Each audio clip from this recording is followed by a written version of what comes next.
माँ बेटे काबिज हैं और कांग्रेस में परिवारवाद हावी है और इसमें होने के लिए या पद पाने के लिए आपको किसी राज परिवार में जन्म लेना चाहिए। और मेरे यहां देखिए, यानी मेरे यहां से मतलब बीजेपी कहती है मेरे यहां देखिए क्या है, एक तरफ प्रधानमंत्री मोदी जी हैं और दूसरी तरफ नड्डा जी हैं जो कि प्रेसिडेंट हैं। और यहां पे तो बहुत समानता है, टिकट कभी भी कहीं भी, मतलब ये लाइन मेरी है, किसी को भी समानता के हिसाब से मिल सकता है, कोई चाय वाला भी प्रधानमंत्री बन सकता है, ये बीजेपी कहती है। जी मैं ऑफकोर्स मैं पहला मौका आपको दे देता हूं। भैया जी, मैं ये पूछना चाहता हूँ, चलो कांग्रेस में तो बाकायदा चुनाव हुआ है, बहुत 22 साल बाद चुनाव हुआ, सारे वोट डाली गई और चुना गया। हाँ। बताइए भाजपा में कौन सा चुनाव होता है जो अध्यक्ष बना दिया जाता है? जैसे नड्डा जी की बात हुई, अभी उनका कार्यकाल खत्म हुआ था, दोबारा उन्होंने रिपीट कर दिया। ऐसी उनके अंदर कौन सी एक ऐसी बात है जो उन्होंने करी हो जिसकी वजह से बस वो चुनाव जीतना? चुनाव कौन से जीते भैया जी? जो पार्टी कांग्रेस अगर कहीं पर चुनाव जीती, इन्होंने वहां पर पैसे के बल पर उस सरकार को तोड़ने का काम किया भाजपा ने। जो जो जनता ने वोट देने का काम करती है जनता, उसको ये खरीदना चाहते हैं। प्रतीक जी, भारतीय जनता पार्टी में 1998 से लेकर के और अभी तक 9 राष्ट्रीय अध्यक्ष भारतीय जनता पार्टी ने दिए, जन कृष्ण मूर्ति से लेकर जेपी नड्डा तक। लेकिन पिछले 24 सालों में आप देखिए, इन्होंने माँ बेटे ही लगातार काबिज रहे। भैया चुनाव उनके यहाँ तो अब तो चुन के आ गए, अब चुन के आ रहे हैं तो ढोल बजा रहे हैं, ये नगाड़ा पीट रहे हैं। 24 साल तक क्या कर रहे थे आप? माँ बेटी का ही शासन था ना, लगातार एक परिवार का कब्जा रहा। कांग्रेस का मतलब सी का मतलब क्या? Children party. कांग्रेस सी का मतलब क्या?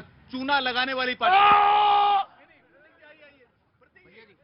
भारत जलाओ। मारो छोटे छोटे जवाब, छोटे छोटे जवाब। मनोज जी, मैं आपकी बात का जवाब दे रही हूँ, इतने तावले मत हो। भारत जलाओ पार्टी तो नहीं है ना, जो भी किया है देश के लिए किया है और चुनकर आए हैं, जनता के द्वारा चुनकर आए हैं हमारे। तो फिर गोधरा की भी बात कर लीजिए, उसकी जिम्मेवारी ली, हमने तो जिम्मेवारी ली और माफी भी मांगी।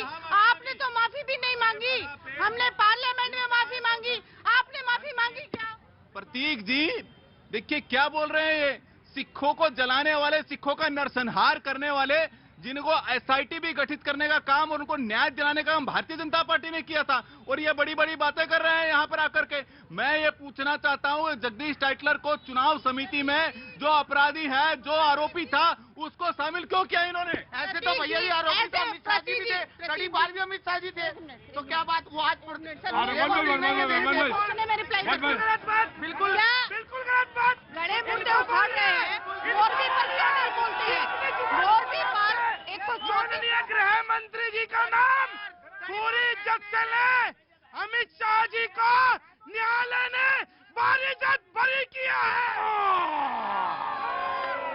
आ गया ऋतु बोल रही थी। ऋतु बोल नो ध्यान से बात कीजिए, मैं वार्निंग दे रहा हूँ आपको। नो यू कैनॉट गिव वरना शब्दों की मर्यादा मैंने तोड़ी ना तो याद दिला दूंगा आपको। क्या याद दिला दो? गृह मंत्री जी के बारे में बदतमीजी नहीं थे वो,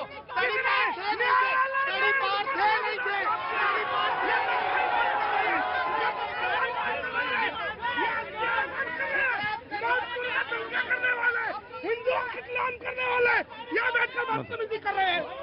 बिल्कुल नहीं, मैं सुनूंगा। माफी मांगिए। आया आपको मंत्री जी ताड़ी बात है, उन्होंने अपने लड़के को बीसीसीआई का अध्यक्ष बना दिया। राइट मैं आ रहा। मोरबी पुल पर 104 वन बाय मोरबी पुल हादसे ये दंगाई बोलेंगे। वन बाय वन ऋतु ये ऐसे थकने वाले मौका दूंगा I'm just giving you a chance. Morbi पुल में 134 लोगों की मृत्यु हो जाती है, इनका एक बयान नहीं आता। कहाँ पर है ओरेवे का मालिक? क्यों भगा दिया गया उसे? आज तक पकड़ा क्यों नहीं गया? उसका पासपोर्ट तक जब्त नहीं किया गया। कहाँ पर है वो? ये भाई भतीजावाद करना और अपराधियों को बता, देखिए इस तरह से नहीं करेंगे। देखिए क्या तरीका है। आ गया।